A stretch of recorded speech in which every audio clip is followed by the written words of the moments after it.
435 orang sampai jam 8 pagi tadi. Jadi kami masih menunggu peserta untuk hadir mengikuti acara webinar pada hari ini, dan peserta yang hadir cukup banyak dari seluruh Indonesia. Kami ucapkan terima kasih. Adapun tema webinar kita pada hari ini, yaitu pemanfaatan teknologi informasi untuk karya tulis ilmiah berkualitas.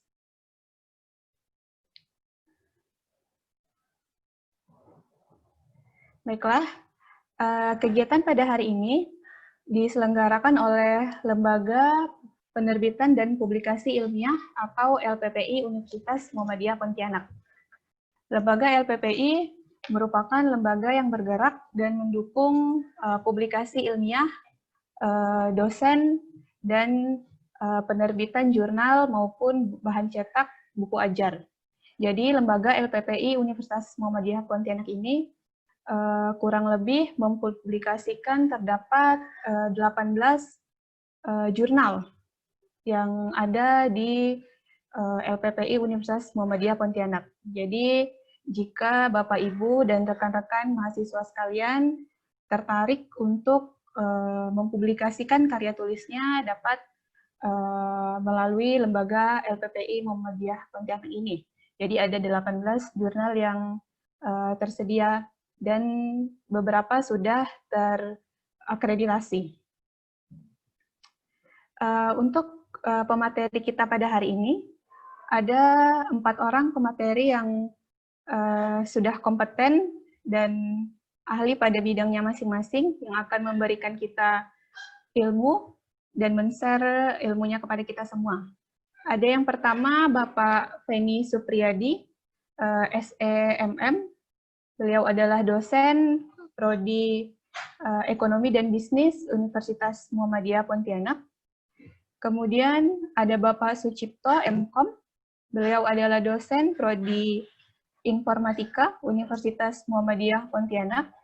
Serta ada Ibu Alda Cendikya Siregar, Eskom MCS. Beliau juga dosen dari Prodi Informatika Universitas Muhammadiyah Pontianak. Dan ada Ibu Riani Yulian, MPD. Beliau juga dosen dari Prodi Ekonomi dan Bisnis Universitas Muhammadiyah Pontianak. Saya ucapkan selamat datang kepada para narasumber hari ini. Semoga dalam keadaan sehat walafiat. Dan saya selaku moderator pada hari ini, Putri Yuli Utami. Saya adalah dosen dari Prodi Sistem Informasi Universitas Muhammadiyah Pontianak.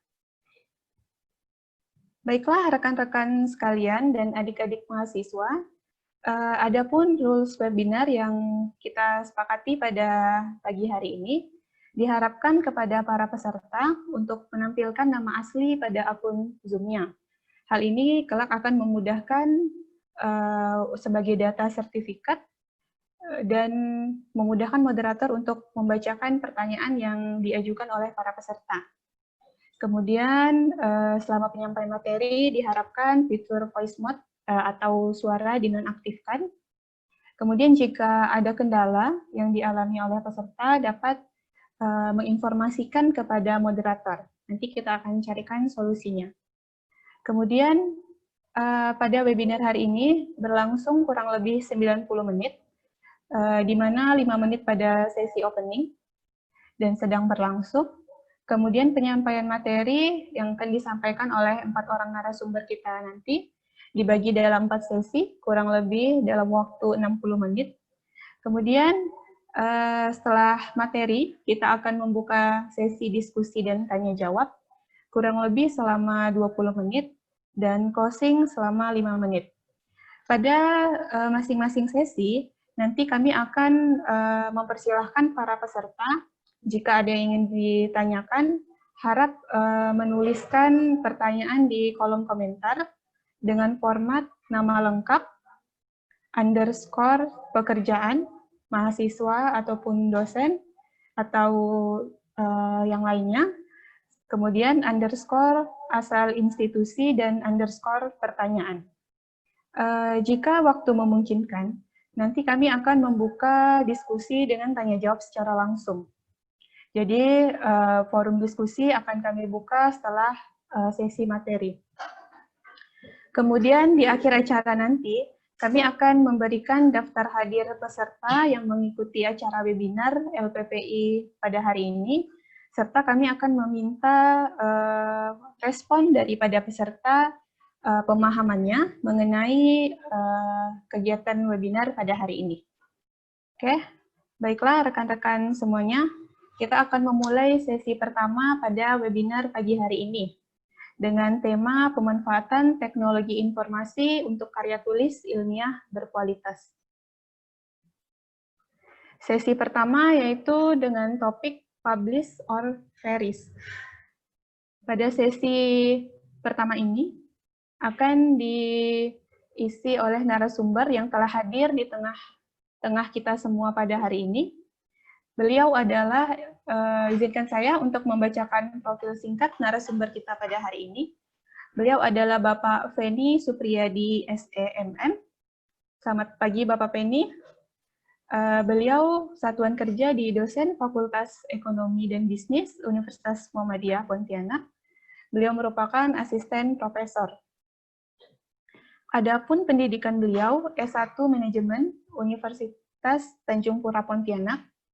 Kemudian S2 Manajemen Universitas Tanjung Pura Pontianak, dan saat ini beliau tengah menempuh pendidikan S3 Manajemen di Universitas Tanjung Pura Pontianak. Jabatan beliau pada saat ini cukup banyak ya, Pak Feni. Beliau merupakan Ketua Program Studi Manajemen Fakultas Ekonomi dan Bisnis Universitas Muhammadiyah Pontianak. Beliau juga merupakan Ketua Lembaga Penerbitan dan Publikasi Ilmiah LPPI Universitas Muhammadiyah Pontianak. Jadi Pak Feni merupakan penyelenggara dari acara webinar kita pada hari ini dan tim. Kemudian beliau juga merupakan Editor-in-Chief, Bapak Ibu, pada Jurnal Manajemen Motivasi, kemudian Editor-in-Chief Jurnal Produktivitas, kemudian beliau juga merupakan Editor-in-Chief Jurnal Al-Hikmah, kemudian Editor-in-Chief Buletin Al-Ribat. Beliau juga merupakan editor Jurnal Ekonomi Bisnis dan Kewirausahaan pada tahun 2017 hingga tahun 2018. Kemudian beliau juga merupakan editor Equator Journal of Management and Entrepreneurship dari Magister Manajemen Universitas Tanjung Pura. Kemudian beliau juga merupakan koordinator Asosiasi Program Studi Manajemen Region Kalimantan. Kemudian beliau juga merupakan Ketua Relawan Jurnal Indonesia untuk Korda Kalbar. Selain itu, beliau juga merupakan tutor dari RJI atau Relawan Jurnal Indonesia. Kemudian beliau juga merupakan verifikator dari Sinta, serta asesor dari Arjuna. Ya. Kemudian beliau juga pengurus Asosiasi Dosen Indonesia atau ADI Kalbar. Dan beliau juga merupakan owner dari Arvia Graphics atau penerbit dan percetakan. Baiklah, kepada Bapak Feni Supriyadi, kami persilahkan untuk menyampaikan materinya pada webinar pagi hari ini. Baik, terima kasih Bu Putri. Assalamualaikum warahmatullahi wabarakatuh. Waalaikumsalam warahmatullahi wabarakatuh. Oke, saya pinjam screen sharing-nya ya, Bu.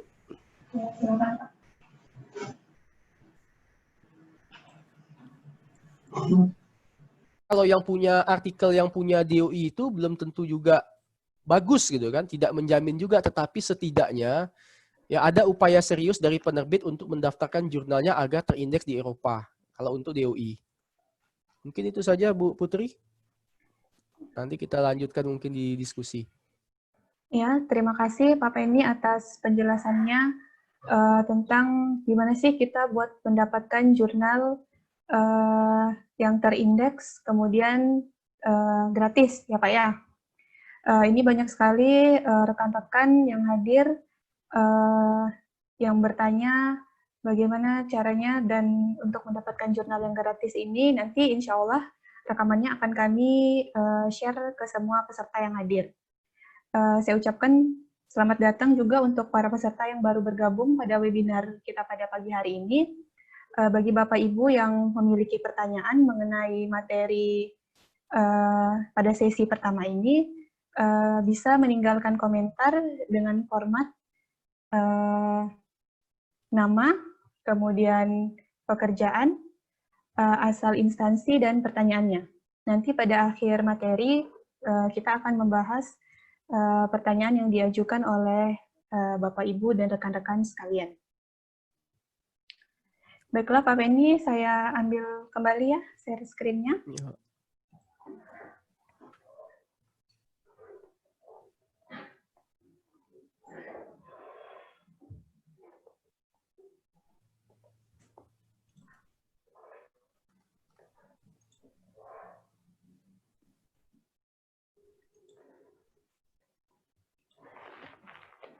Baiklah Bapak Ibu, itulah tadi pemaparan materi tentang publish or perish yang disampaikan oleh Bapak Feni Supriyadi mengenai bagaimana kita untuk mendapatkan jurnal yang terindeks, kemudian gratis. Tentunya ini sangat bermanfaat untuk kita semua karena masalah kita baik itu untuk mahasiswa S1, S2 maupun S3 dalam mencari artikel cukup sulit ya. Dengan menggunakan aplikasi ini kita dapat mencari artikel yang kita inginkan, dan banyak sekali literatur-literatur yang diberikan Pak Penny untuk mendapatkan artikel-artikel yang gratis.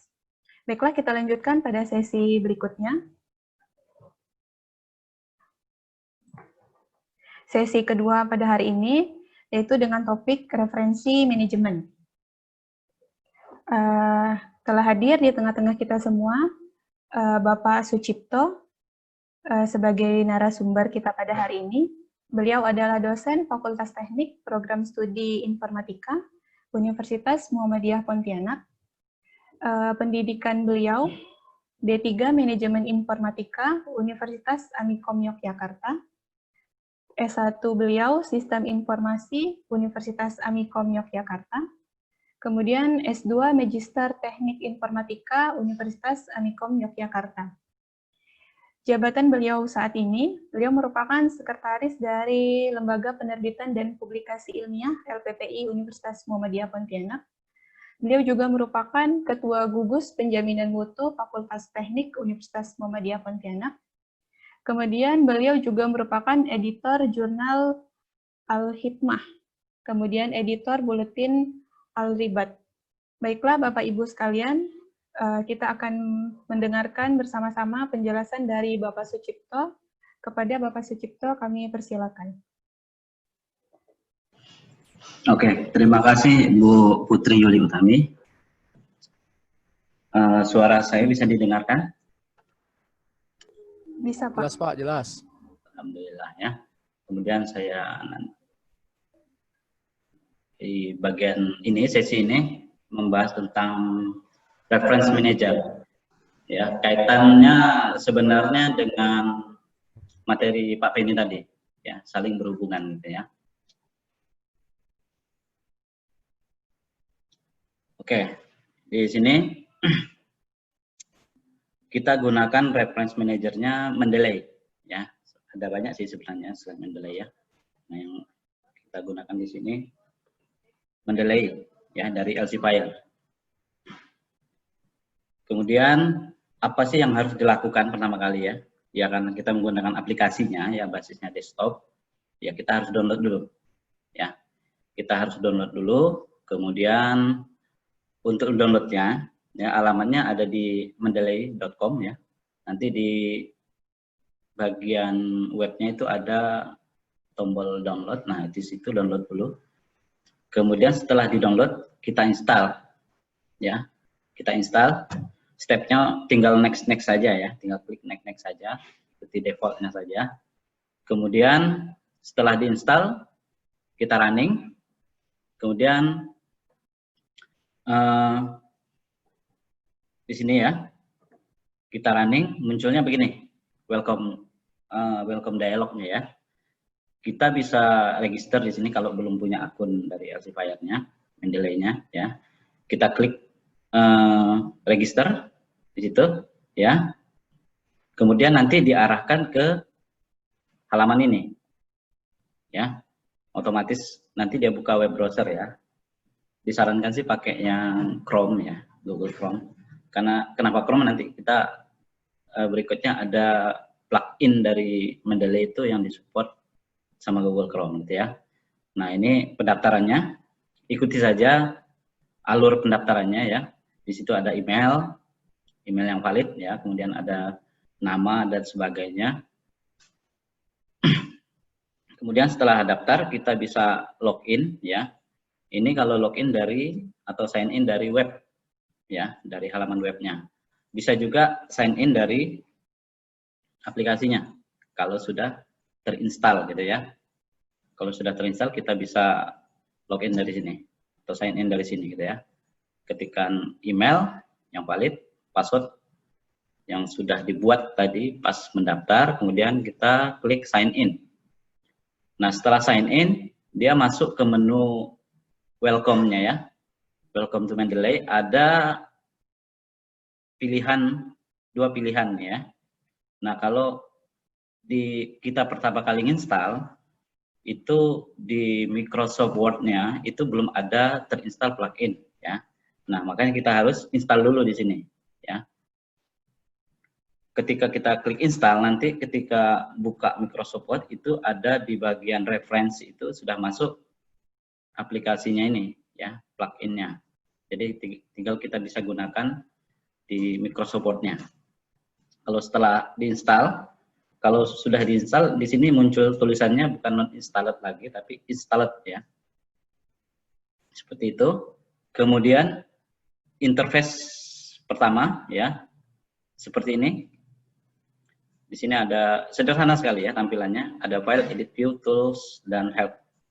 Kemudian di sebelah sini sidebar sini ada kontrol untuk group, untuk folder, untuk navigasi ke dokumen ya.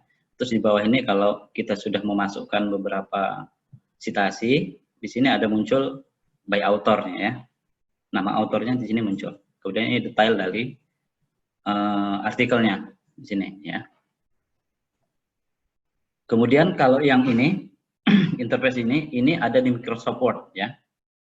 Di bagian reference nanti muncul menu Mendeley Site-O-Matic gitu ya. Kalau kita sudah melakukan ini tadi, install di plugin di Microsoft Word gitu ya. Kemudian ini tampilan ketika kita sudah memasukkan beberapa artikel sebagai artikel yang akan kita citasi. Nah, ini nanti saya share cara menggunakannya ya. Saya langsung share screen aja. Oke, sini ya.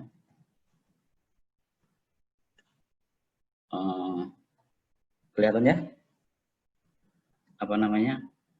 Screen-nya. Kemudian kita jalankan Mendeley di sini ya. Untuk interface awalnya seperti ini, kosong gitu ya, karena belum kita buat atau kita memasukkan citasinya. Yang dilakukan pertama kali sebenarnya kita siapkan dulu grup dan folder ya. Di sini ada grup, di dalam grup bisa diisi folder atau kita buat folder langsung. Lebih bagus sih sebenarnya di grup ya, karena kita memilah artikel apa yang kita buat gitu ya, atau penelitian apa yang kita buat supaya lebih mudah dalam melakukan pencarian citasi. Mudah juga dalam memasukkan citasi ke dalam artikel. Nah, ini fitur yang atas ini, literature source, itu mirip dengan yang tadi Pak Penny sampaikan ya. Bisa juga melalui sini. Ya, syaratnya menggunakan aplikasi ini adalah online ya. Kenapa kita sign in tadi ya, sign up, daftar atau sign in, karena dia nanti mensinkronasi dengan web. Di webnya juga sama isinya dengan ini kalau kita sinkron ya. Nah, kalau kita mau mencari artikel itu bisa langsung ketikkan di sini ya. Misalkan tentang yang lagi tren sekarang ya, COVID misalkan, COVID-19. Kita search, nanti muncul di sini. Ya. penelitian atau artikel tentang COVID. Ya, kalau mau lebih lengkap lagi, klik saja di bawahnya ya, load more result. Nah, ini sini masih banyak ya. Kita klik salah satu saja ya, misalkan ini. Nah, di sini penjelasan detail dari artikelnya ya. Kita bisa lihat di sini ada DOI-nya ya, Digital Object Identifier-nya. Nah, kalau kita klik apa namanya ini, icon loop ya, apa namanya, kaca pembesar itu ya, search artinya. Kita klik nanti dia membentuk link di sini. Nah, ini artikelnya ada di sini. Kita klik saja, nanti artikelnya masuk ke sini. Ya, kita diarahkan ke artikelnya. Nah, artikel yang bagus biasanya DOI-nya betul gitu ya. Ada juga DOI-nya DOI abal-abal gitu ya. Diklik nggak ada ngarah ke jurnalnya, nggak ada yang ngarah ke artikel ya. Nah, ini contohnya. Di sini ada PDF-nya. Ya, ini isi artikelnya. Ini bisa kita download PDF-nya. Ya, kalau kita menambahkan by PDF, kita download PDF-nya. Ya, caranya di sini kita add di sini ya. Di sini masuk, kita pilih grupnya, misalkan grup ini penelitian tentang COVID misalkan ya. Ini grup, ini dalam grup ada folder ya. Tinggal klik kanan saya di sini, new folder, nah, itu bisa. Terus kita rename, kita ganti namanya. Misalkan ini tentang COVID nih ya. Nah, ini kita tambahkan manual ini ya. Kita cari file PDF yang kita download ini misalkan ya. Ini kita download filenya. Nah, ini kita download. Ini cara agak panjang caranya ya. Nanti ada cara yang lebih singkat sebenarnya ya. Nanti kita tambahkan ini misalkan ya. Kita masukkan di sini, save ini ya. Kemudian kita masukkan yang barusan di-download tadi. PIIS, nah ini ya. Ini artikelnya udah masuk nih ya. Plus dengan dokumennya ya. Bukan cuma citasi, cuma keterangan ini, tapi juga ada filenya di sini ya. File PDF-nya. Double klik, kita langsung diarahkan ke isi artikelnya. Itu cara pertama gitu ya. Memasukkan artikel by PDF, nanti juga bisa by RIS, by build ya. Di sini ada tipe-tipe filenya. Ya, biasa kita gunakan PDF sama RIS gitu ya. Kemudian kalau cara yang kedua sebenarnya kita install ini web importer, itu lebih mudah lagi gitu ya. Nanti web importer kita diarahkan untuk install web importer yang diharapkan pakai Google Chrome atau Brave gitu ya. Browsernya. Kita klik ini nanti install ya. Install plugin-nya, add-on-nya. Nanti dia muncul di sini. Ya, di sudut ini Mendeley web importer. Nah, kita klik ini, nanti dia minta sign in kalau belum sign in ya. Kalau sudah sign in, udah login ya, nanti munculnya seperti ini. Nah, enaknya kalau web importer kita cari jurnal begini ya. Kita tidak perlu download ini lagi ya, tidak perlu masukkan manual, tinggal klik sini ya, Mendeley add-on Mendeley di browser. Kemudian kita pilih artikelnya yang ini ya. Di judulnya clinical characteristic. Nah, itu yang ini ya. Klik. Tambahkan ke grup yang mana? Grup misalkan restrictivity bla bla bla bla, terus penelitian tentang COVID misalnya kan. Kita bikin ini tadi grupnya ya, foldernya COVID. Nah, kita masukkan ke sini ya. Misal contoh yang ini kita hapus dulu yang tadi ya. Kita hapus, kita masukkan lewat web ya ini. Kita klik add ya. Kita tambahkan. Nah, ini sudah masuk ke proses adding. Nah, ini sudah selesai. Nanti dia masuk ke sini. Kalau belum muncul kita sinkronisasi dulu ya. Kita sinkron, nanti dia muncul di sini. Di bawah ini proses sinkron ya. Nah, ini sudah masuk ya. Nah, kalau ini kan desktop ya. File PDF-nya tidak otomatis terdownload di sini. Jadi kita tinggal klik ini aja. Klik tombol download ini. double klik, dia nanti proses mendownload ya, mendownload artikelnya. Di sini, ini sudah ada. Kalau ada gambar icon begini, berarti sudah ada artikelnya. Kemudian ini kalau muncul peringatan seperti ini, kita pilih detail and correct aja ya. Nah, ada beberapa yang tidak cocok gitu ya. Nanti dia mencocokkan secara otomatis ya. Di sini ada tahun, volume dan lain sebagainya. Di sini ada DOI-nya juga ya. Seperti itu kalau menambahkan lewat web ya, lebih enak ya. Kita klik di sini saja di Scholar misalkan atau Crossref atau dimanapun, kita cari artikel tentang COVID Indonesia misalkan ya. Nah di sini mendelay, add-on mendelay otomatis mengcrawling semuanya satu halaman ini, di crawling semua, ada PDF-nya atau enggak, bentuknya PDF atau HTML dan lain sebagainya. Nah misalkan kita cari yang ini ya, HR Setiawan ya, klik, dia ngarahkan ke artikel aslinya ya. Nah setelah muncul begini, ini judulnya kan, kita klik saja ini mendelay ini, nanti dia otomatis mengcrawling halaman yang terbuka ini. Ini sudah muncul di sini ya, scientific literasi worksheet dan lain sebagainya. Ini dimasukkan ke mana?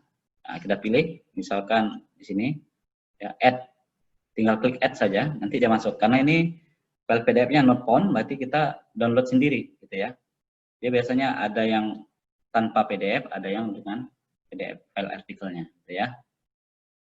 Oke, kemudian cara yang berikutnya, ya, yang pertama kan pakai source gini, yang berikutnya lagi pakai add file PDF-nya, kemudian yang berikutnya menggunakan ini ya, kita mengimport file citasinya di sini ya, misalkan yang ini, yang agak bagus sedikit ya, judulnya agak panjang. Nah ini, misalkan ini sudah disitasi 14 kali ya. Citasinya di sini nih. Kutip, gambar kutip itu ya. Jadi diklik. Nah, di sini ada bentuk citasinya. Kita ini apa namanya? Style citasinya nih ya, ada apa? Ada MLA, ada ISO dan sebagainya. Nah, di sini kita pilih Repman ya, referensi manager ini. Nanti terdownload file RIS namanya, ekstensinya RIS ya.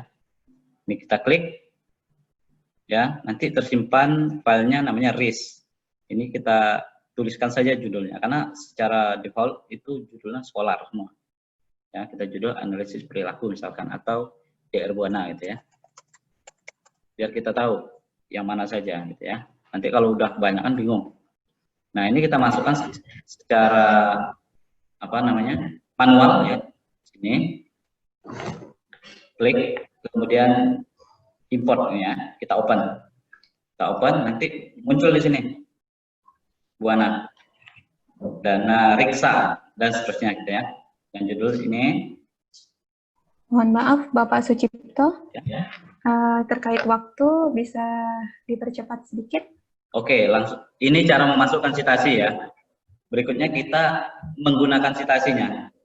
Ya. Kita masukkan ke dalam dokumen artikel. Ini contoh, saya buat artikel contoh ya, sampel ya. Nah, ini sampel. Ini misalkan tentang corona. Nah, ini sudah saya tandai, ini akan disitasi, ada citasinya, kemudian ini disitasi, ya. Kita masukkan di sini misalkan ya. Kalau kita proses mensitasi, ini mendelay enggak perlu di close ya, di minimize saja. Terus kita masuk ke menu reference nih. Ya. Menu reference di sini ada mendelay site automatic. Nah, itu kita insert citation. Nanti muncul menu yang kayak tadi. Kayak gini. Ya. Kalau my library, berarti semua library tanpa kita pisahkan grup itu muncul di sini. Kalau kita ketikkan apa saja yang setelah kita masukkan, ini masuk ya. Nah, kalau kita lebih spesifik, misalkan di bagian ini, ya, Ristekdikti misalkan, yang ini tadi kan di grup Ristekdikti gitu ya. Nah, ini di bagian sini tadi ya, ini kita citasi, kita insert citation. Ini misalkan penelitinya tentang ini WHO gitu ya, tentang coronavirusnya. Nah, ini klik OK.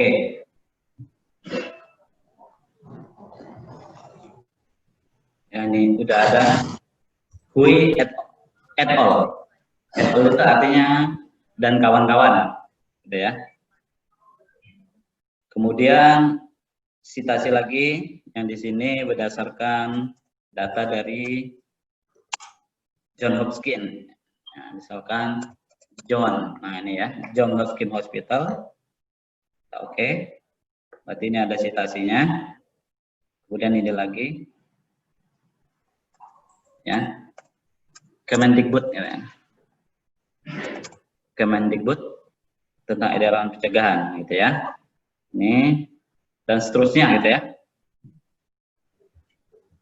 Nah, ini tanda kita sudah mensitasi itu kalau diklik ada warna ininya. Kalau kita auto ya. Kalau manual itu enggak begini. Ada background warnanya. Nah, untuk masukkan ke dalam daftar pustaka, kita bisa tentukan stylenya dulu ya. Stylenya. Kita cari, nah ini daftar pustaka. Stylenya kita bisa gunakan APA atau MLA tadi ya. Atau IEEE. Kalau di informatika pakai ini ya. Pakai IEEE. Misal kita pakai apa dulu ya? Kita insert, tinggal klik saja ini ya.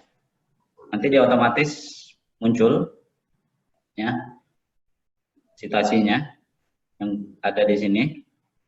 Nah, kalau kita misalkan tidak jadi mensitasi ini, Maaf, nanti dia Bapak Sucipto, bisa kita bahas nanti di sesi tanya jawab? ya. Karena terkait waktu masih ada 2 materi yang belum kita sampaikan. Oke. Nah ya, mungkin cukup sampai sini ya. Kalau ada pertanyaan lagi, misalkan tentang mengubah et al dan kawan-kawan dan lain sebagainya, itu bisa ditanyakan di sesi tanya jawab. Cukup dari saya. Assalamualaikum warahmatullahi wabarakatuh. Saya kembalikan ke moderator. Baik, terima kasih penjelasannya dari Bapak Sucipto terkait aplikasi Medley, yaitu untuk daftar pustaka pada penulisan karya tulis ilmiah. Ini sangat bermanfaat juga untuk kita semua dalam penulisan artikel maupun jurnal, dan skripsi untuk mahasiswa, disertasi, dan tesis. Kemudian baiklah, kita lanjutkan untuk sesi berikutnya. Rekan-rekan sekalian, kita masuk pada sesi ketiga, yaitu dengan topik similarity check. Pada sesi ini telah hadir di tengah-tengah kita semua narasumber kita, yaitu Ibu Alda Cendekia Siregar, Eskom MCS. Beliau adalah dosen Fakultas Teknik Program Studi Informatika Universitas Muhammadiyah Pontianak. Pendidikan beliau S1 Ilmu Komputer Universitas Gadjah Mada, serta S2 Ilmu Komputer Universitas Gadjah Mada. Kemudian jabatan beliau saat ini merupakan dosen Fakultas Teknik Program Studi Informatika Universitas Muhammadiyah Pontianak, dan beliau juga merupakan Editor-in-Chief Bapak Ibu pada jurnal Cybernetics. Kemudian beliau juga merupakan anggota Relawan Jurnal Indonesia Korda Kalbar. Jadi untuk Bapak Ibu sekalian yang memiliki pertanyaan dari 2 materi yang tadi disampaikan sebelumnya, bisa meninggalkan komentar pertanyaan pada kolom komentar. Baiklah, kita akan lanjutkan pada sesi ketiga. Kepada Ibu Alda, kami persilakan.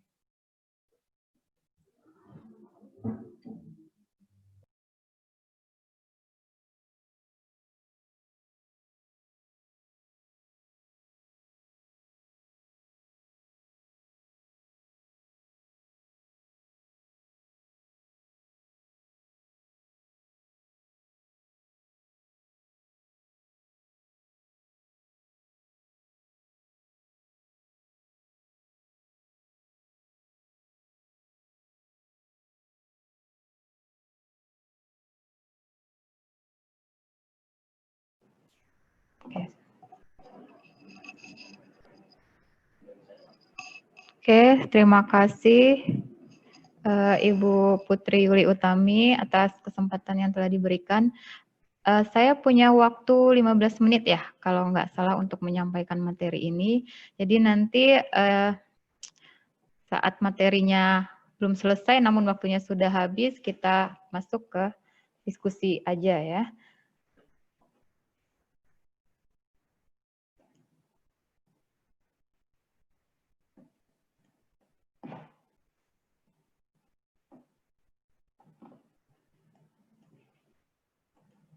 Apakah sudah tampil layar slide presentasi saya?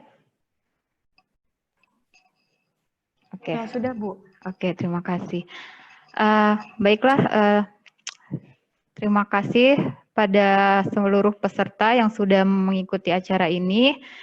Rekan-rekan mahasiswa dan Bapak Ibu dosen mungkin ada yang ikut bergabung juga di sini. Nah, pada kesempatan ini saya akan membahas tentang similarity check ya. Jadi kalau diterjemahkan ke dalam bahasa Indonesia ini adalah mengukur tingkat kemiripan. Ya, jadi apa yang mau diukur gitu ya. Jadi yang diukur adalah dokumen digital, artikel digital ya. Jadi semua yang digital bisa kita lakukan cek similarity. Nanti hasilnya adalah apakah dokumen itu plagiat atau tidak gitu ya. Jadi untuk rekan-rekan mahasiswa yang semester tahun terakhir ya sedang mengerjakan tugas akhir. Nah, sebelum proposalnya atau tugas akhirnya disubmit gitu ya, mungkin bisa dilihat tingkat kemiripannya seberapa persen gitu agar terhindar dari plagiat. Oke. Nah, sebenarnya Dikti sudah mengeluarkan kebijakan ya, bahkan dari tahun 2016. Nah, ini ada PO, Pedoman Operasional PAK Dikti tahun 2019 mengenai kebijakan kemiripan karya ilmiah. Ya, jadi adik-adik mahasiswa, karya ilmiah itu memang wajib dilakukan uji kemiripan. Ya, jadi saya rasa semua kampus juga mempunyai kebijakan yang sama bahwa karya ilmiah mahasiswa harus dicek kemiripannya, gitu ya. Nah di sini di PAK Dikti ini menggunakan fasilitas yang direkomendasikan sama Dikti menggunakan perangkat lunak seperti iTenticket ya, kemudian Turnitin atau yang lainnya. Ya, jadi di luar dari itu Dikti tidak mengakuinya, gitu ya. Tapi untuk kita untuk kita tahu aja gitu ya, karena iTenticket dan Turnitin ini kan berbayar. Nah, ada yang tidak berbayar dan itu tidak diakui Dikti, tapi ya nggak apa-apa untuk kita latihan aja bahwa dokumen kita ini ada plagiatnya atau tidak gitu. Nah, kemudian Dikti juga memberikan kebijakan bahwa uji kemiripan yang lebih dari 25% itu dicurigai ada plagiatnya. Ya, jadi di bawah 25% itu aman. Ya, jadi nanti setelah dicek plagiatnya dan similarity rate-nya 25% ke atas, nah itu udah ada indikasi plagiat. Apalagi yang sampai 60-an gitu ya, itu udah pure banyak banget kalimat yang hanya kopas-kopas saja gitu. Nah, kemudian ini juga berlaku untuk semua jurnal yang terakreditasi. Ya, saya rasa yang tidak terakreditasi juga mengikuti kebijakan ini. Jadi kalau adik-adik mahasiswa mau mempublikasikan karya ilmiahnya di jurnal, baik yang terakreditasi maupun tidak terakreditasi, pastikan artikel kalian itu di bawah 25%. Similarity-nya. Ya, jadi kalau udah 25% ke atas, ya udah silakan dicek mana kalimat yang perlu diparafrase atau diubah sehingga nanti meminimalkan tingkat plagiatnya gitu. Nah, kalau di atas 25% udah yakin aja nggak akan diterima sama jurnal tersebut, langsung ditolak mentah-mentah gitu ya. Kemudian kita lihat di sini ada beberapa perangkat yang gratis gitu. Jadi tidak semua tools plagiarism checker itu berbayar, tapi ada juga yang gratis. Ini diantaranya saya list ada 10 yang bisa digunakan. Ya. Nah, ada DupliChecker, Grammarly. Nanti Grammarly itu juga ada versi gratisnya. Nanti akan disampaikan oleh Ibu Riani untuk sesi berikutnya. Kemudian Paperwriter, Plagiarisma, Search Engine Reports, Plug Tracker, Plagium, Copyleaks, Plugscan, dan Unicheck. Nah, kesemua ini bisa diakses secara gratis. Ya. Oke, kita lanjut. Nah, tampilannya akan sedikit akan berbeda dengan tools plagiarisme yang berbayar. Nah, kalau yang gratis, dia ada batasannya. Jadi ini contoh dari tampilan perangkat plagiat gratis yang namanya DupliChecker. Ya, diakses secara online. Jadi tools plagiat itu tidak ada yang versi desktop. Jadi semuanya web based ya, berbasis online. Nah, kalau yang gratis itu kita tidak bisa memasukkan banyak dokumen ya. Dia ada batasannya. Kalau yang DupliChecker ini batasannya 1000 kata ya. Jadi kita hanya bisa upload dokumen yang isinya hanya 1000 kata. Ya, jadi ada batasannya. Nah, tadi kebijakan yang sudah disampaikan Dikti bahwa hanya Turnitin dan ITenticket yang diakui hasil similarity check-nya. Nah, jadi dua perangkat lunak ini memang berbayar dan tidak ada versi gratisnya. Apa yang membedakan antara yang berbayar dan tidak berbayar? Ya, yang berbayar itu dia menyimpan banyak basis data artikel-artikel yang bisa dicocokkan. Ya, jadi kita mau upload, mau cek nih artikel kita apakah plagiat atau enggak gitu ya. Kemudian diupload di Turnitin dan ITenticket. Nah, nanti Turnitin dan ITenticket ini punya banyak jutaan basis data tentang artikel-artikel ilmiah yang akan dicocokkan dengan artikel kita. Nah, ini tidak selengkap dengan perangkat lunak yang gratis gitu ya. Mungkin basis datanya terbatas. Makanya Dikti merekomendasikan Turnitin dan ITenticket gitu. Nah, cara kerjanya seperti apa sih ketika kita mau cek similarity ini ya. Jadi ketika kita upload, si ITenticket ini akan mencari di semua basis data yang dimiliki sama Turnitin dan ITenticket, apakah ada kemiripan dengan artikel yang kita upload tadi. Nah, kemudian ya, setiap kalimat itu akan disorot, mirip atau enggak. Jadi nanti laporan yang kita terima adalah kecocokan per kalimatnya. Ya. Jadi Turnitin dan ITenticket ini tidak hanya melihat dari artikel ilmiah saja, tapi dari semua halaman web. Mau itu postingan di blog atau artikel postingan di web biasa yang bukan ilmiah, itu juga semuanya akan dicari sama dia ya. Nah, kemudian hasil akhirnya adalah report similarity-nya.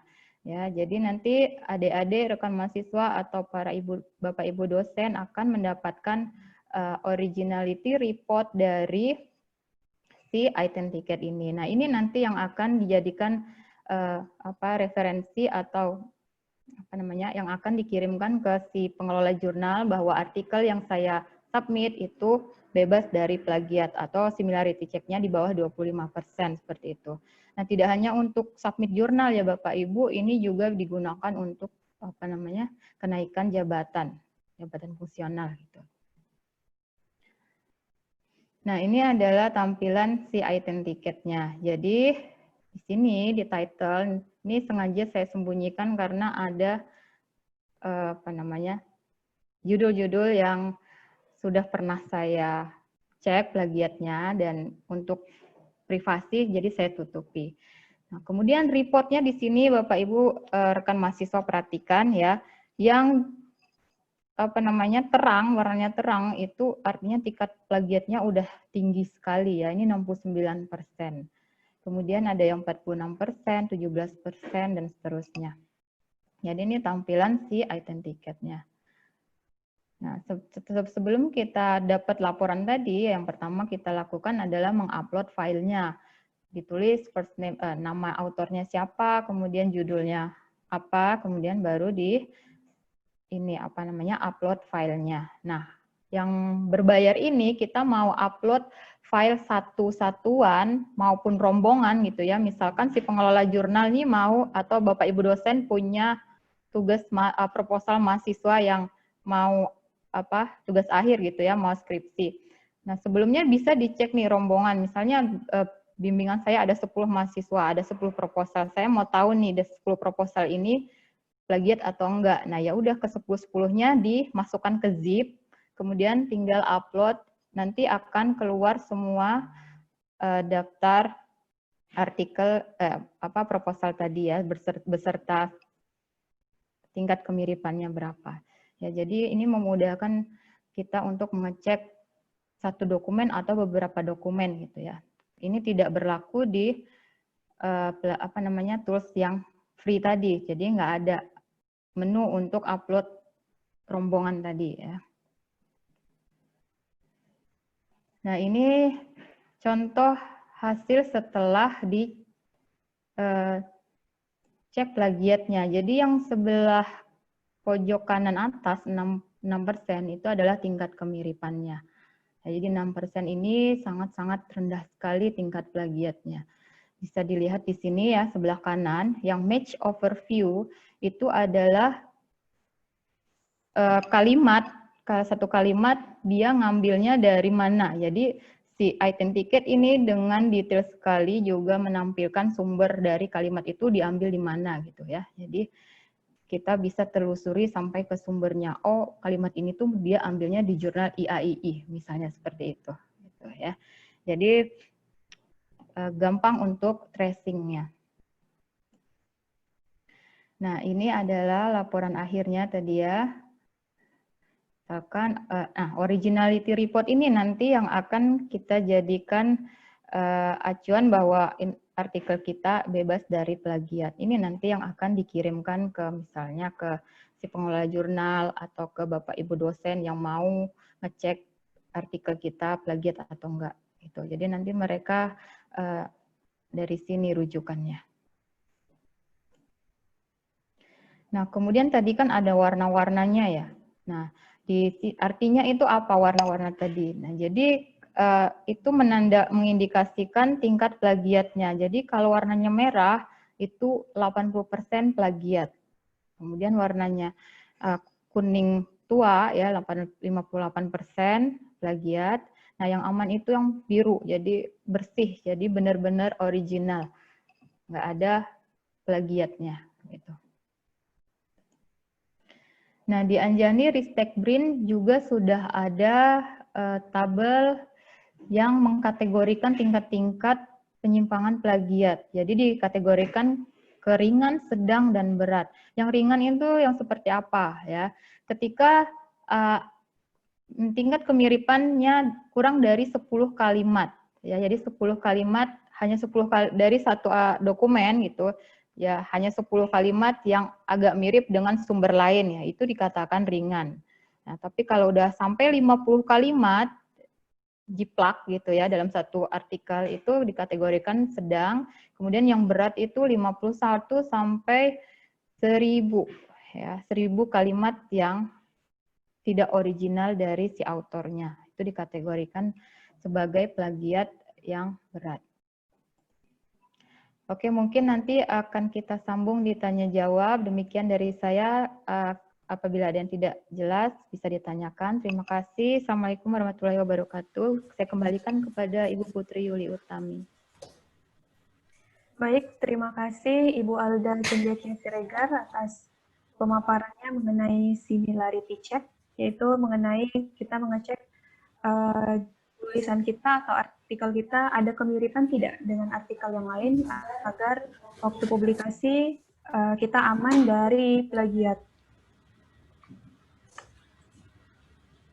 Baiklah, Bapak, Ibu, dan rekan-rekan mahasiswa sekalian, Kita lanjutkan pada sesi draft terakhir, yaitu sesi keempat.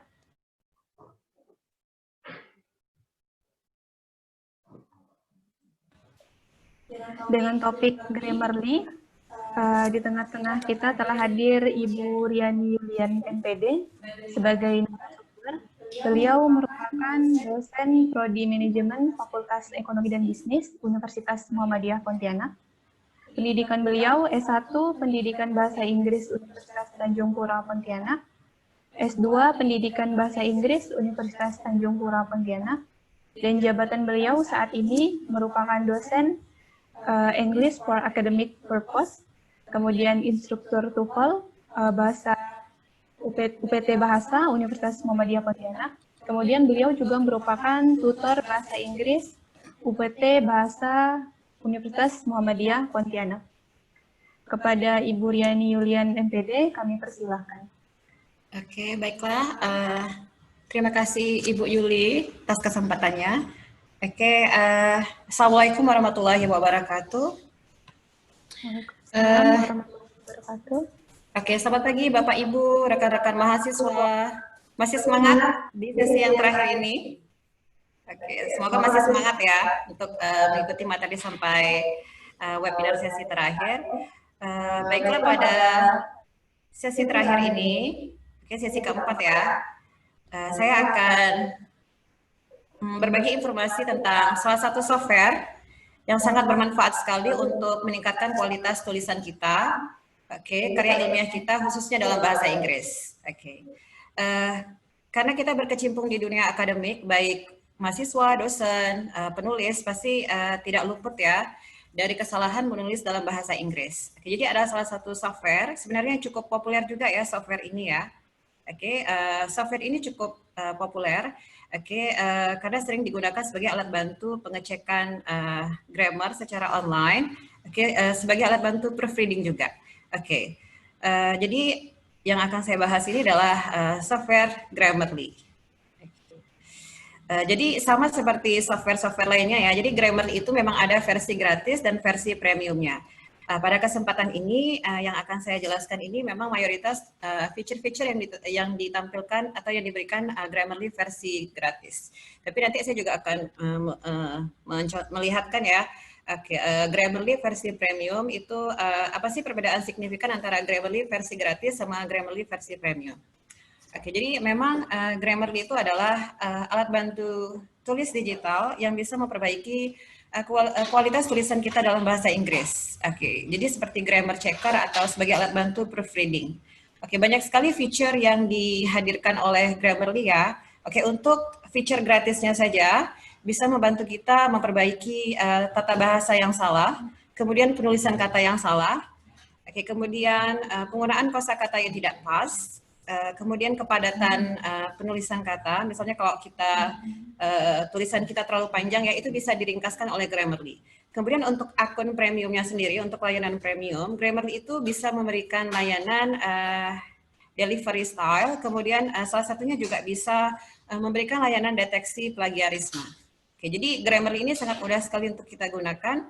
Karena secara otomatis bisa mendeteksi potensi-potensi kesalahan pada tata bahasa, penulisan, karena memang tata bahasa itu khususnya bahasa Inggris yang mungkin kalau tidak terlalu familiar dengan tata bahasa Inggris, kita akan membuat kesalahan.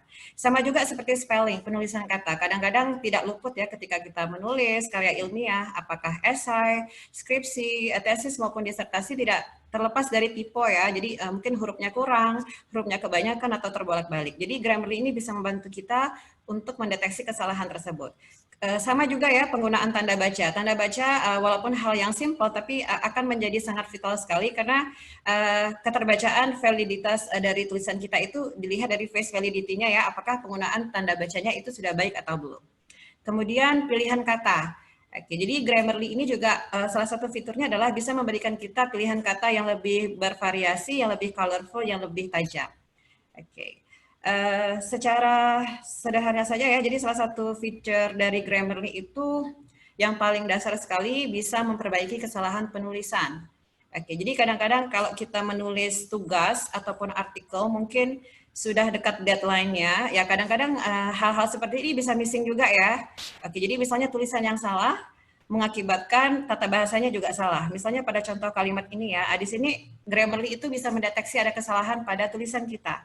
Oke, jadi spelling dan grammar ini bisa dicek sama Grammarly ya, kalau effect ini salah, harusnya effect. Karena effect sama effect memang mirip-mirip ya, tapi secara konteks kalimat, effect di sini tidak mungkin, karena memang kalimat ini tidak membutuhkan kata benda lagi, tetapi kata kerja. Oke, kemudian feature lainnya dari Grammarly itu tetap grammar check. Untuk hal yang sederhana ya, misalnya pada kalimat ini, kita bisa melihat ada deteksi kesalahan dari Grammarly, karena kita menggunakan subjek tanpa diawali sama determiner ya, atau kita kenal biasa dengan kata sandang dalam bahasa Indonesia. Jadi Grammarly itu tidak hanya mendeteksi kesalahan saja, tapi bisa memberikan saran kira-kira apa sih koreksiannya. Oke, di sini bisa ada dua pilihan nih. Oke, ada the teacher sama a teacher. Jadi Grammarly sangat mudah sekali digunakan ya, bukan hanya mendeteksi tapi bisa auto correct atau auto edit juga. Oke, jadi sangat mudah sekali ya, sangat membantu sekali. Oke, kemudian feature lainnya dari Grammarly, menulis memang salah satu kesulitan ya kalau kita tidak terbiasa menulis juga. Kadang-kadang gaya bahasa kita itu bisa bikin kita menulis berputar-putar ya. Oke, misalnya dari contoh kalimat ini saja, ketika kita menulis dalam dua kalimat, Grammarly itu bisa meringkasnya menjadi satu kalimat yang lebih efektif. Oke, kemudian Grammarly juga bisa mendeteksi tone dari tulisan kita. Jika tulisan kita itu terdengar tidak percaya diri, Grammarly juga bisa memperbaikinya sehingga bahasa yang kita gunakan itu akan lebih percaya diri. Oke, sama ya seperti spelling check juga nih. Spelling check saya rasa walaupun ini hal yang sangat simpel sekali, sangat mudah sekali, cuma kadang-kadang tidak terlepas ketika kita menulis, kesalahan-kesalahan ini biasanya muncul. Dengan menggunakan Grammarly, otomatis misalnya penggunaan A yang tidak menggunakan capital, itu pasti langsung terdeteksi sama Grammarly.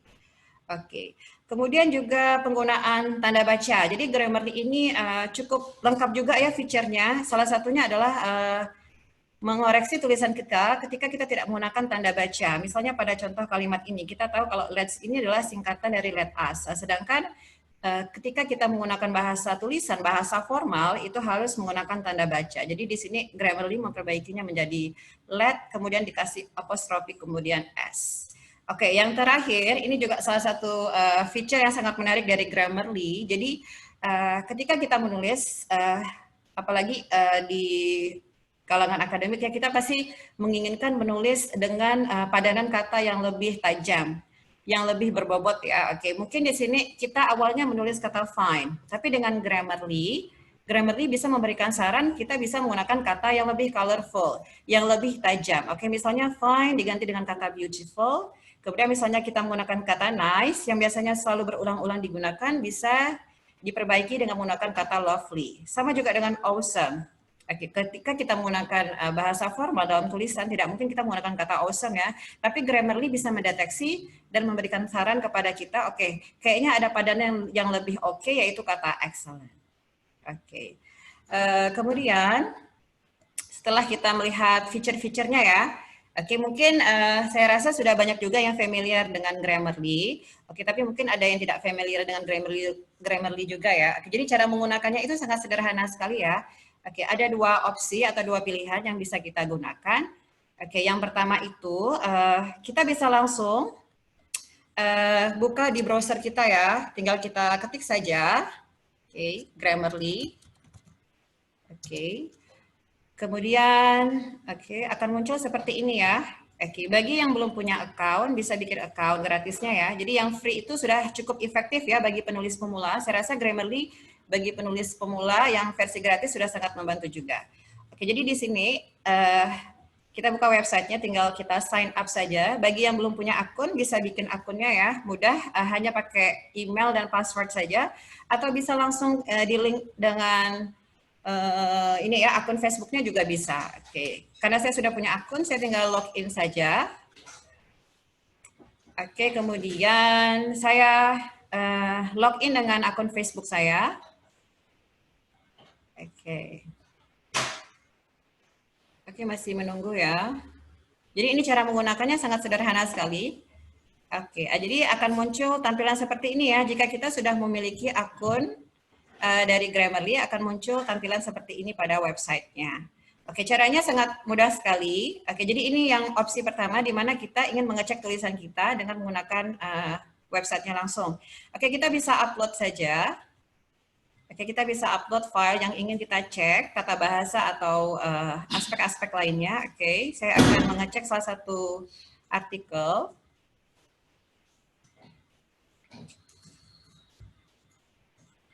Oke, jadi salah satu keunggulannya juga, maksudnya feature dari Grammarly ini ya, kita bisa men-set goal.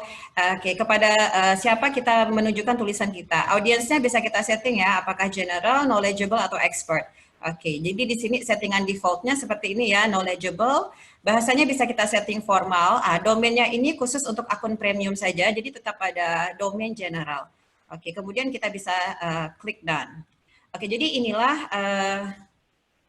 tulisan yang akan kita periksa dengan menggunakan Grammarly. Oke, jadi secara otomatis Grammarly itu akan menotifikasi dengan menunjukkan all alerts. Jadi akan ada kata atau kalimat yang digarisbawahi merah. Ini bertanda kalau tulisan ini salah.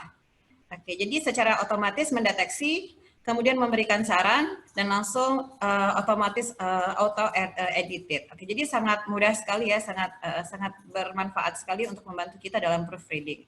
Sama kesalahan yang kedua ada juga di sini ya.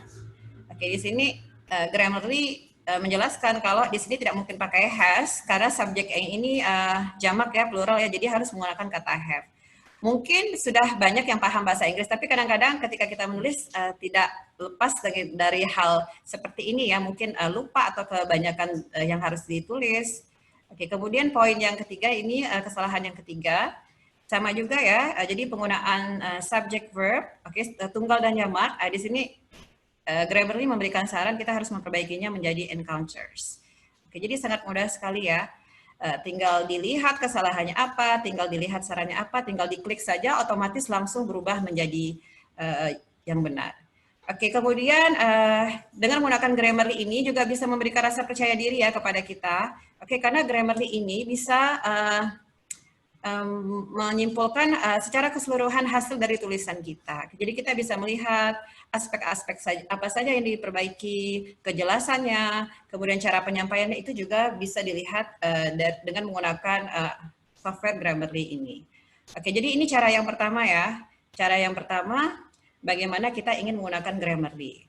Oke, selain itu ada yang lebih efektif lagi, karena kalau kita langsung mengecek di websitenya itu biasanya ada keterbatasan ya, biasanya cuma sekitar 150.000 kata saja yang bisa dicek dengan menggunakan Grammarly secara online.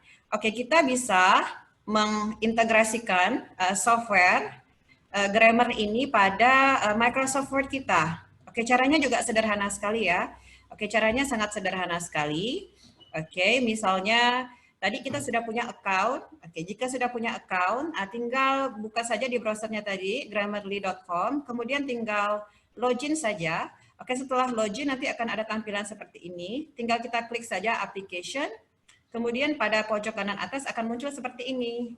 Oke, jadi tujuan kita adalah meng-add in Grammarly itu ke Microsoft MS Word kita ya. Oke, kita tinggal install saja. Oke, kemudian step berikutnya akan muncul download seperti ini ya, tinggal kita klik saja. Kemudian terakhir akan muncul pop-up seperti ini, kita klik run. Oke, kemudian di tampilannya akan muncul welcome to Grammarly, tinggal get started. Dan yang terakhir adalah tinggal kita klik saja Grammarly forward. Jadi proses ini bisa mengintegrasikan software Grammarly pada MS Word kita. Oke. Jadi kurang lebih seperti ini ya, ketika kita mau menggunakan Grammarly di Word kita. Oke, kebetulan sudah saya integrasikan di Word saya. Oke, jadi sebenarnya cara ini yang lebih fleksibel, yang lebih efektif, lebih mudah kita lakukan ya. Jadi kapanpun kita mengetik, otomatis Grammarly sudah ada untuk membantu kita dalam hal proofreading. Oke. Nah, jadi langsung di sini bisa dilihatkan ya, kesalahannya apa saja, tinggal diklik, langsung otomatis yang salah akan diperbaiki oleh Grammarly. Oke, kemudian yang terakhir, yang terakhir saya cuma hanya menunjukkan bagaimana sih, apa sih perbedaan antara Grammarly versi yang gratis sama yang versi premium. Oke, kebetulan memang dari LPPI UM Pontianak sudah menggunakan Grammarly versi yang premiumnya ya. Oke, saya log out dulu. Oke. Jadi memang pasti ada keunggulannya dibandingkan versi yang gratisnya. Oke, kita coba login lagi untuk menggunakan versi yang premiumnya ya. Oke, apa sih perbedaannya menggunakan versi premium dan versi yang gratis? Oke.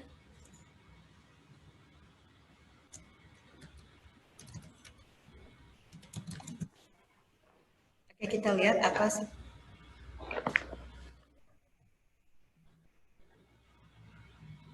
Oke, jadi ini tampilannya kurang lebih sama saja, cuma feature yang ditampilkan itu akan lebih banyak. Oke, saya akan mengupload file yang akan dicek. File yang sama ya, yang tadi saya cek dengan menggunakan Grammarly versi gratis.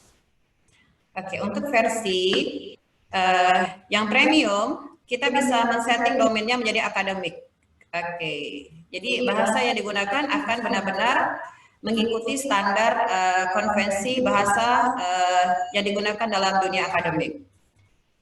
Oke. Jadi di sini secara otomatis yang versi premium ini akan mendeteksi, ada kalimat yang sangat panjang ini, di mana kalimat ini mengindikasikan terlalu banyak kata-kata yang tidak berfungsi.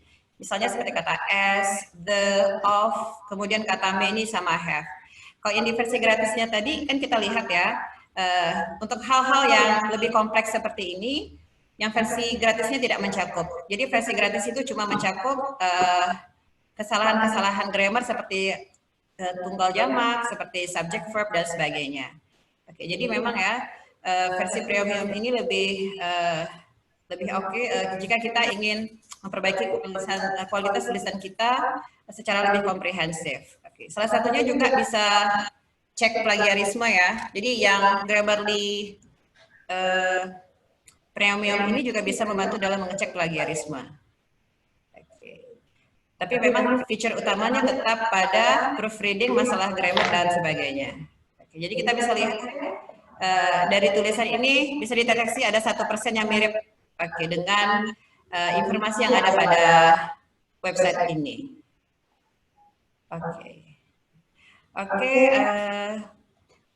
Saya rasa itu saja yang bisa saya sampaikan.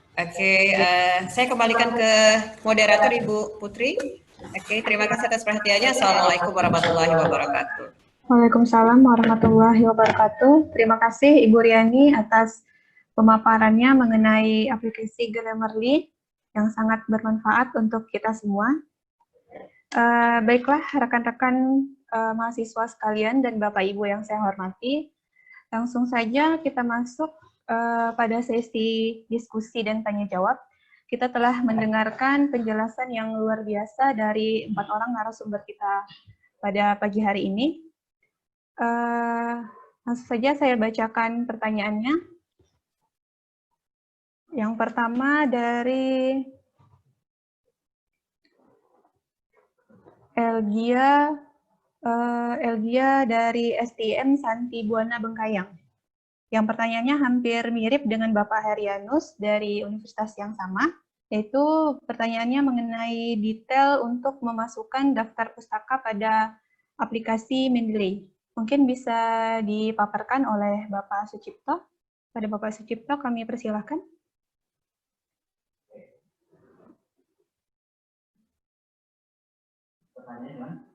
Pertanyaannya, bagaimana cara memasukkan daftar pustaka pada aplikasi Mendeley? Jadi secara otomatis untuk menampilkan daftar pustaka, jadi tidak perlu diinput satu persatu. Mungkin seperti itu ya Pak ya?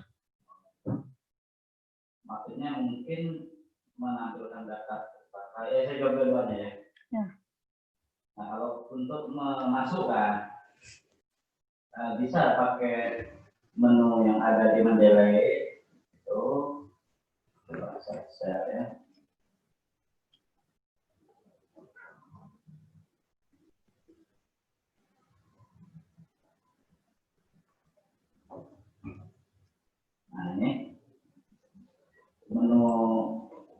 save file, itu untuk masukkan file artikel, PDF juga bisa, kalau ada artikelnya. Atau yang kayak tadi, kita ambil citasinya tadi. Ya, pernah recommend tadi, atau series, ya, bisa menggunakan itu. Atau kalau kita punya artikel yang sudah disiapkan banyak, kita siapkan dalam satu folder, kita bisa menggunakan add folder. Nah, itu dia langsung membaca dalam satu folder. Jadi dia masukkan secara otomatis. Ini ya. Add folder, nanti dia akan meng-crawling dalam folder yang kita tentukan. Ya, misalkan ini ya. Nah, nanti masuk ke dalam sini. Di bagian grup yang kita aktifkan ya, mau terseleksi. Ya. Kalau all dokumen, dia masuk di all dokumen. Itu untuk memasukkan citasi.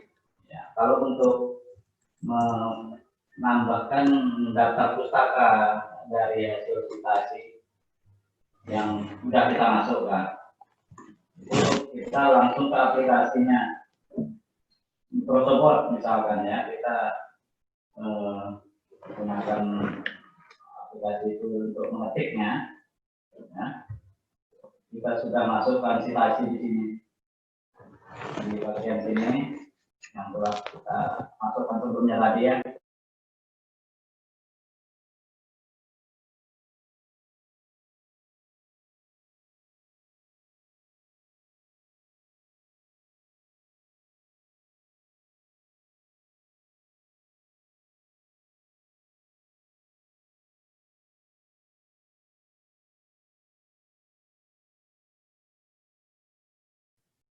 Bu Putri, suara Pak Cipto tuh mati tuh.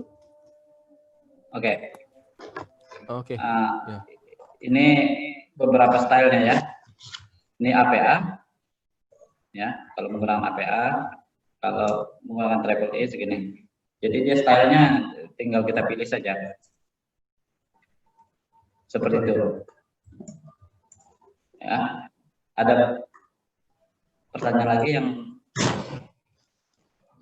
Baik, terima kasih kepada Bapak Sucipto atas penjelasannya. Mungkin kita buka untuk ada yang bertanya di sini. Silakan untuk Ibu Angela Fernanda. Sudah bisa bertanya, Bu? Sini ada peserta yang raise hand.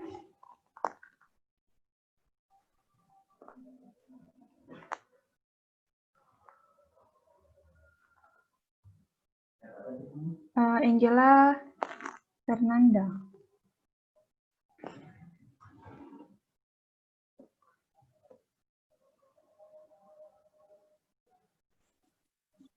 Sudah? Ya. Sudah bisa, Ibu Angela? Apa? Silakan bertanya.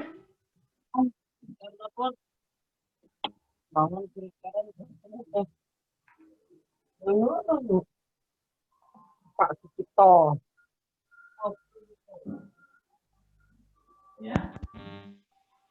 Mungkin Halo, ya. saya mau nanya tentang yang plagiasi. Nah, di Maaf, sini Bu, perkenalkan dari institusi mana, Ibu Angela? terima kasih. Perkenalkan, nama saya Angela Fernanda. Saya mahasiswi STIM Santibuana. Ya, silakan Ibu Angela yang ingin ditanyakan. Saya mau nanya tentang yang cek plagiasi.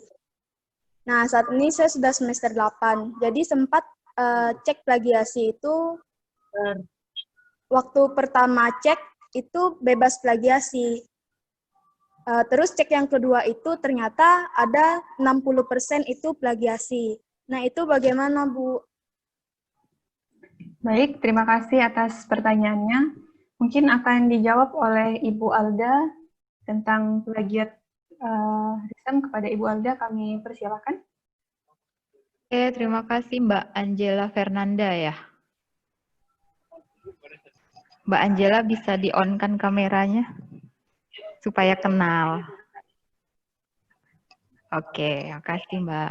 Oke, jadi tadi udah cek 0%, kemudian cek lagi malah naik gitu ya. Kalau boleh Ya, malah kalau boleh tahu saya pakai tools apa ngecek plagiatnya? ya. Apakah pakai Turnitin atau pakai versi yang gratis atau pakai apa? Oh, versi yang gratis. Yang Oke. bebas ya 100%. Oh gitu. Nah, gini ya Bu, gini ya Mbak ya. Jadi saya jelaskan dulu, setiap tools plagiarism checker itu mempunyai perlakuan yang berbeda-beda. Ya, jadi saya misalkan kalau Turnitin gitu ya. Jadi Turnitin itu ada opsi untuk mematikan repositori. Jadi Turnitin ini perlakuannya agak beda sendiri gitu ya. Jadi kalau kita cek plagiat, upload artikel kita, nah itu langsung masuk ke repositorinya Turnitin dan dianggap itu adalah artikel yang sudah pernah terpublikasi. Jadi pertama kita ngecek itu mungkin 0, bebas atau rendah gitu ya. Nah, kemudian cek lagi, ternyata plagiatnya jadi tinggi sekali gitu ya. Ya karena apa? Karena dia ngecek dari repositorinya dia gitu. Jadi ketika menu ini nggak dimatikan, kita malah terindikasi plagiat oleh artikel kita sendiri yang belum terpublikasi. Ya, jadi mau hati-hati sama si Turnitin ini. Nah, saya nggak tahu untuk tools plagiat yang lain ya. Jadi memang setiap tools plagiat itu punya perilaku yang berbeda-beda. Jadi mau kita pahami dulu ini bagaimana cara kerjanya gitu. Jadi untuk Mbak Angela, kalau ini kan yang berbayar nih mahal gitu ya. Jadi kalau misalkan di kampusnya punya fasilitas atau LPPI-nya punya fasilitas untuk mengecekkan mahasiswanya gitu, silakan digunakan. Nah, kalau untuk mahasiswa Universitas Muhammadiyah Pontianak, ya LPPI juga menyediakan fasilitas bagi mahasiswa yang mau tugas akhir gitu ya, mau cek plagiat itu bisa minta cekan di LPPI untuk mahasiswa Universitas Muhammadiyah Pontianak. Nanti untuk lebih lanjutnya bisa datang ke LPPI gitu. Mungkin itu aja Mbak Angela. Ya, terima kasih Bu. Terima kasih kepada Ibu Alda atas penjelasannya. Mungkin bisa mewakili beberapa pertanyaan lain yang berkaitan dengan plagiat, karena banyak sekali pertanyaan yang masuk. Jadi kami sortir beberapa pertanyaan yang mewakili untuk semua peserta yang hadir. Selanjutnya ada pertanyaan dari Syifa Al-Hadad, ya, mahasiswa dari Umrah. Ini pertanyaan untuk Ibu Riani. Pertanyaannya, apakah Grammarly bisa untuk bahasa Indonesia? Ataukah hanya untuk bahasa Inggris saja? Silakan Ibu Riani, kami persilakan. Jadi memang untuk saat ini memang Grammarly itu memang hanya untuk mendeteksi bahasa Inggris saja. Oke. Ya, sudah Ya, cukup cuma bisa jelas, buat ya? bahasa Inggris saja. Ya, jadi hanya untuk bahasa Inggris saja ya Bu ya? Iya. Tidak bisa untuk mengecek bahasa baku dari bahasa Indonesia. Oke, sudah jelas mewakili pertanyaannya. Selanjutnya kita tampilkan lagi pertanyaan yang raise hand dari Wozah Mensi atau Bapak Wahyu Fajar Wijaksono.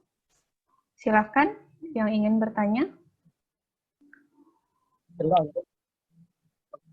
Ya, mahasiswa ya. Silakan pertanyaannya, sebutkan asal instansi, kemudian pertanyaan. Wahyu Fajar Wicaksono.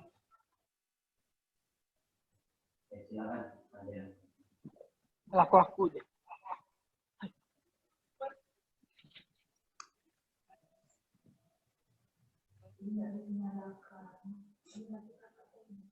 Sudah bisa.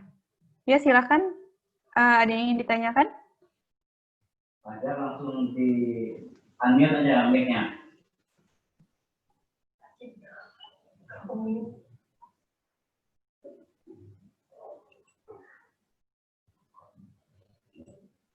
Oke. Sepertinya koneksinya terputus. Kita lanjutkan pertanyaan yang lain dari Ahmad Rijalul Fikri. Ini mengenai bagaimana cara mengakses Turnitin versi free. Mungkin dalam similarity ya. Bisa dijawab oleh Ibu Alda, bagaimana cara mengakses Turnitin versi free. Kemudian pertanyaan yang kedua, bagaimana menampilkan statistik pada citasi untuk di Google Scholar. Kami persilakan kepada Ibu Alda. Oke, baik. Tadi sudah saya bahas sedikit ya tentang tools yang berbayar dan yang gratis. Jadi memang kalau tools yang gratis, ini ada juga versi bayarnya, premiumnya. Ya, tapi kalau tools yang tidak gratis ya seperti Turnitin dan iTicket itu memang dia berbayar. Jadi tidak ada versi gratisnya. Itu. Siapa tadi yang bertanya ya? Nah, jadi nanti kalau rekan-rekan mahasiswa yang mau mencoba dan yang berbayar ini kan mahal, cukup mahal ya. Jadi silakan cobanya dengan versi yang gratis aja gitu. Atau kalau kampusnya menyediakan fasilitas ya silakan hubungi kampusnya.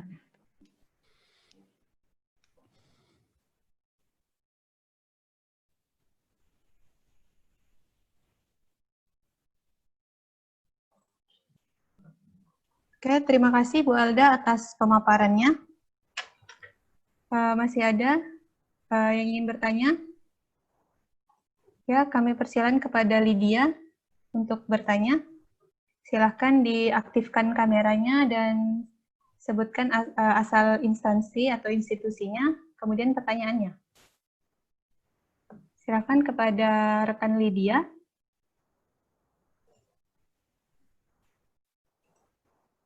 Atau kepada Wensiana Tasya. Apakah hadir di sana?